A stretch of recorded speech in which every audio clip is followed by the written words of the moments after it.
qualidade da democracia, por José Álvaro Moisés. Professor José Álvaro Moisés, como o senhor analisa a colocação do general Braga Neto sobre o voto impresso? Num dos episódios mais conturbados e mais graves da atual conjuntura política brasileira, que já é bastante tensa, o ministro da Defesa, general Braga Neto, fez uma ameaça de que, caso a Câmara dos Deputados não vote a introdução do voto impresso, como está proposto pelo presidente Jair Bolsonaro, não haverá eleições em 2022. Sem voto impresso, não vai ter eleição em 2022, teria dito o ministro em uma reunião no Palácio do Planalto, com a indicação, na sequência, de que o recado deveria ser dado ao presidente da Câmara, deputado Arthur Lira. É preciso pensar um pouco sobre o que significa esse evento e esse fato. Por que é grave, do ponto de vista da qualidade da democracia, a ameaça do ministro Braga Neto? É muito grave porque afeta o princípio mais fundamental e mais basilar do regime democrático, segundo o qual é através de eleições que as pessoas comuns, os cidadãos brasileiros, os cidadãos de cada país de nações de regime democrático, exercem a sua soberania. Na democracia, o soberano não é o rei, não é o príncipe, não é o secretário-geral do Partido Comunista, não é o presidente. O soberano é fundamentalmente o cidadão comum, o eleitor. Se ele é impedido de exercer esta função, rompe-se, frauda-se de uma maneira muito drástica a soberania e um princípio básico do regime democrático, segundo o qual as pessoas comuns são iguais perante a lei e têm esse direito fundamental de escolher governo, de escolher políticas públicas. Professor, e como o senhor vê as reações à atitude do general Braga Neto? A primeira reação compreensível foi a preocupação de líderes políticos e também da sociedade civil, de eleitores em geral, de que mais de 30 anos depois do fim do regime militar, as Forças Armadas estejam voltando a intervir diretamente na política, o que seria muito grave para a democracia brasileira. A segunda foi a reação de muitos deputados e de membros da comissão que examina a proposta de emenda constitucional que introduziria o voto impresso, de que a ameaça do general Braga Neto enterrou de vez a aprovação da proposta na Câmara. Não passa mais, disseram vários líderes parlamentares. A terceira reação é a que eu considero a mais importante do ponto de vista da qualidade da democracia. Foi uma decisão de uma comissão da Câmara dos Deputados de convocar o ministro da Defesa, general Braga Neto, para ir depor na Câmara dos Deputados no dia 17 de agosto. Ao invés de uma convocação que obrigaria, na verdade, esta convocação se transformou num convite ao general Braga Neto, e isso foi considerado uma medida de alguma maneira de aproximação para que ele possa cumprir essa obrigação. Por que isso é tão importante? É muito importante porque em toda a discussão, em todo o debate teórico sobre os processos de democratização, uma das condições mais importantes, por exemplo, que foram lembradas por autores como Juan Lins e Alfred Stepan, quando trataram do caso brasileiro, é que a democracia se consolida quando não existe uma força externa ao próprio sistema político que toma decisões, que impõe e que de alguma maneira corrompe o funcionamento do regime. Desse ponto de vista, que o general seja obrigado a explicar perante o Congresso Nacional é um passo extremamente importante para que se organize o funcionamento do regime de tal modo que quem toma decisões políticas são os políticos eleitos para esta missão. Chefes militares, oficiais, soldados não podem se imiscuir em decisões políticas, embora como cidadãos eles possam votar. Mas esta é uma outra questão que não diz respeito às suas funções fundamentais. Muito obrigado. Muito obrigado, professor. Eu, Gustavo Xavier, ouvi o professor José Álvaro Moisés. A qualidade da democracia, por José Álvaro Moisés.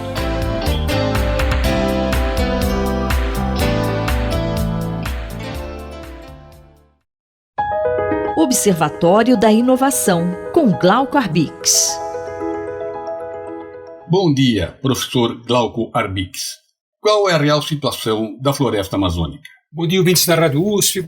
A revista Nature, uma das publicações científicas mais importantes do mundo, acaba de publicar uma pesquisa gigante sobre a situação real da Amazônia. E os resultados, infelizmente, um pouco previsíveis, já não são bons nem para o mundo e muito menos para o Brasil.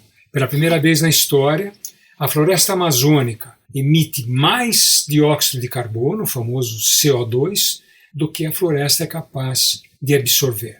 Ou seja, a Amazônia, que, lembre-se, não é só brasileira, o Brasil tem cerca de 60% na Amazônia, outros 40% estão distribuídos entre mais 8 países, mas a Amazônia sempre foi um regulador da temperatura mundial extremamente importante, um regulador chave para estimular ou inibir as chuvas, deixar a umidade mais alta ou mais baixa.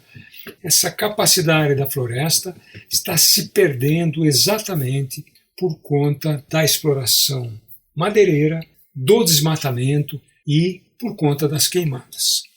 O governo brasileiro, de uma forma às vezes até cínica, diz que as queimadas são sempre comuns. A gente vai ver, o estudo mostra isso claramente, que na verdade grande parte da devastação que ocorre hoje na Amazônia se deve à ação humana.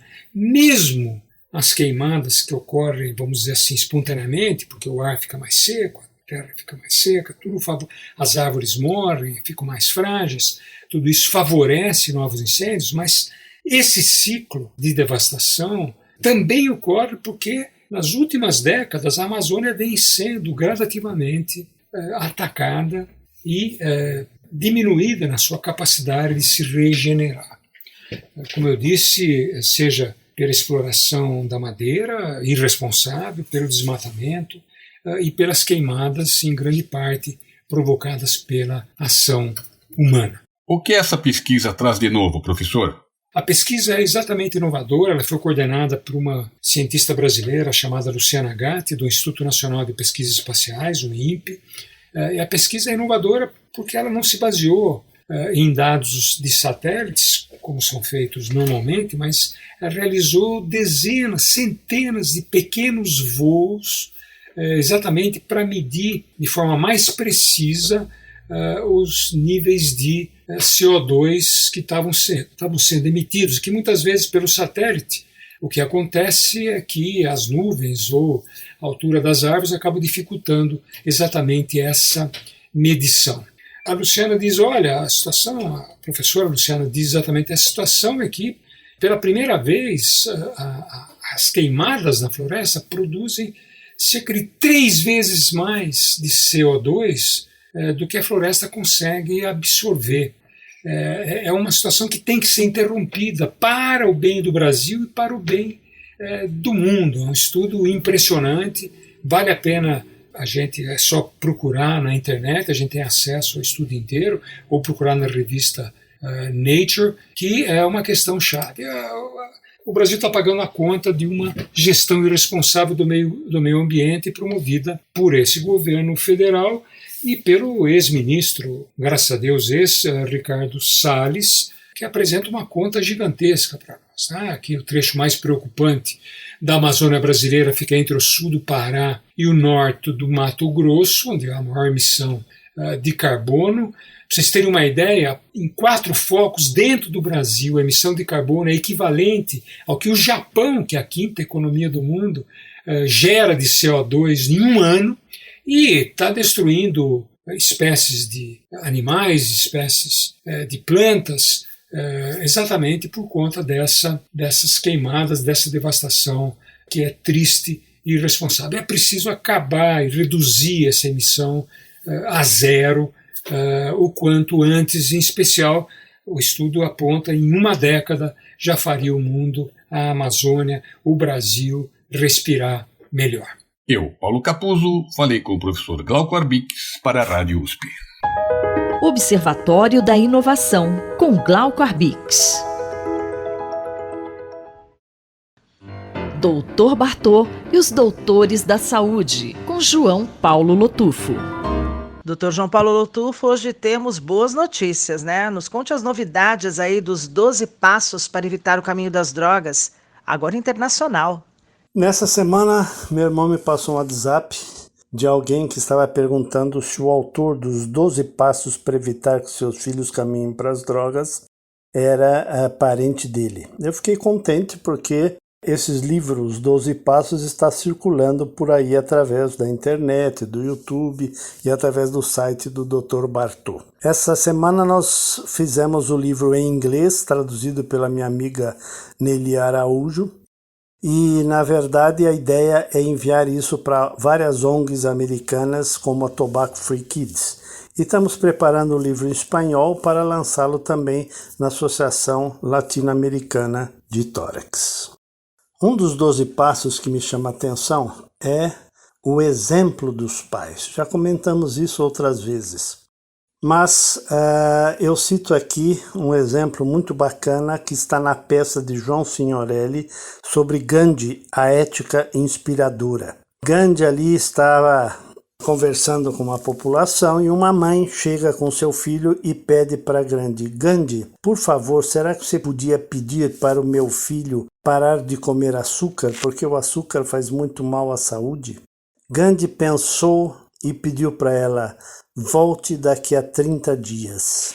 Depois de 30 dias, essa mulher com a criança esteve na presença de Gandhi, e aí Gandhi falou para o menino, ajoelhando-se ali na mesma altura da criança: meu filho, pare de comer açúcar.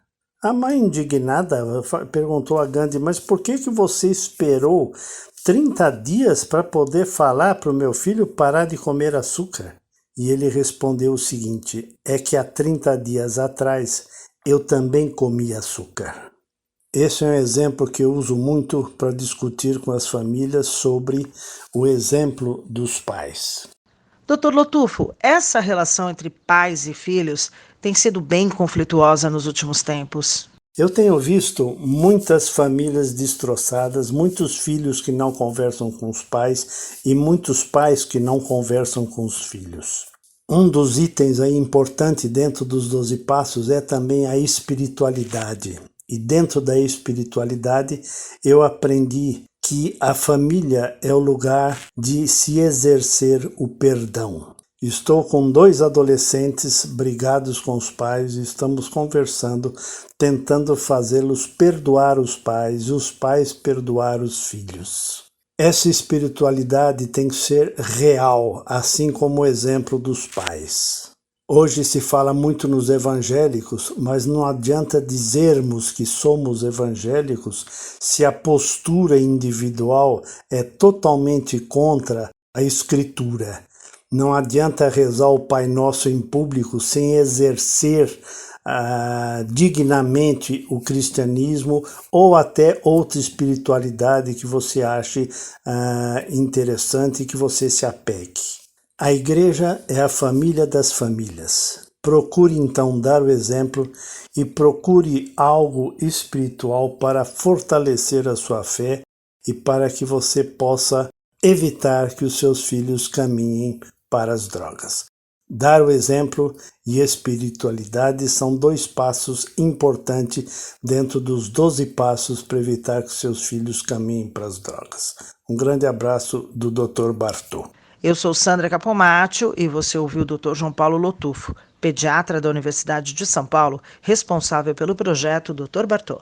Dr. Bartô e os Doutores da Saúde, com João Paulo Lotufo. Um olhar sobre o mundo, com Alberto do Amaral Júnior. Professor Alberto do Amaral Júnior, podemos falar sobre a existência de uma hegemonia norte-americana no século XXI? Esta é uma grande questão que nos remete à análise do mundo atual. Os Estados Unidos emergiram da Segunda Guerra Mundial como a grande potência, a potência capaz de estabelecer a ordem econômica internacional, graças ao Fundo Monetário Internacional, ao Banco Mundial e o Acordo Geral sobre Tarifas e Comércio, chamado GATT. Essas instituições foram fundamentais para a liberalização do comércio internacional, para a intensificação das trocas entre os diversos países na órbita do comércio internacional e na órbita econômica internacional. Vale lembrar que essas instituições tinham finalidades diferentes. O Fundo Monetário Internacional garantia a estabilidade econômica e impedia crises. O Banco Mundial emprestava recursos em última instância para os países devastados pela guerra e para os países pobres, e o Acordo Geral de Comércios e Tarifas reduzia os impostos entre as nações. Esta situação perdurou durante toda a Guerra Fria, que foi o conflito entre os Estados Unidos e a União Soviética durante quase 5 décadas até 1991. Quando a União Soviética se dissolveu, os Estados Unidos emergiram como grande potência, como a única potência hegemônica na órbita internacional. E quando nós falamos em hegemonia, nós falamos em hegemonia militar, na supremacia militar, na hegemonia econômica e na hegemonia cultural. Hegemonia quer dizer que um Estado estabelece as normas da vida internacional e os outros Estados respeitam essas normas em troca de algumas concessões feitas pela potência hegemônica. Mas a partir do final dos anos 90, a situação começa a alterar-se seriamente. Com o conflito de Kosovo, com as tensões crescentes com a Rússia e principalmente com a emergência da China como grande potência econômica internacional. O que nós passamos a perceber é uma situação em que, durante o governo Donald Trump, os Estados Unidos ampliaram o seu distanciamento em relação às grandes questões internacionais. As fraturas com os países europeus, com os aliados da OTAN, com a Alemanha, com a França, o distanciamento das questões relativas ao Oriente Médio, o abandono da posição que os Estados Unidos exerciam no mundo. Agora, professor Alberto do Amaral, qual a expectativa para o futuro dos Estados Unidos? Os Estados Unidos foram vistos durante o final do século XX e foram concebidos pelos seus principais líderes como uma espécie de cidade iluminada sobre a colina. Esta, aliás, é uma frase que marca a história norte-americana como um país que tem a responsabilidade de promover valores universais. Mas é fato que hoje, no campo militar, os Estados Unidos continuam sendo a grande superpotência militar, mas o fato de ser a grande superpotência militar não dá aos Estados Unidos a capacidade de ordenar a vida econômica internacional de maneira unilateral. A China hoje é uma potência em ascensão, que se rivaliza com os Estados Unidos e que ameaça ultrapassar o poder americano nos próximos anos. No campo dos valores, no chamado soft power, a influência norte-americana declinou sensivelmente em várias áreas do mundo, em que os Estados Unidos são vistos como uma potência predadora. Quando Donald Trump assumiu o poder e depois se desvinculou do Acordo de Paris sobre mudança climática, essa foi uma percepção generalizada em todo o mundo, e as ações sucessivas de Trump em direção a posições unilaterais confirmaram esta atitude dos Estados Unidos. Num famoso discurso proferido na Universidade de Yale, o ex-presidente norte-americano Bill Clinton disse que os Estados Unidos deveriam preparar-se para compartilhar a posição de potência hegemônica com outras potências no século XXI. Será que este é chegado o momento ou será que esse fato ainda tardará a acontecer? Eu sou Sandra Capomatto, você ouviu o professor de Direito Internacional Alberto do Amaral Júnior, da Faculdade de Direito da Universidade de São Paulo. Um olhar sobre o mundo, com Alberto do Amaral Júnior.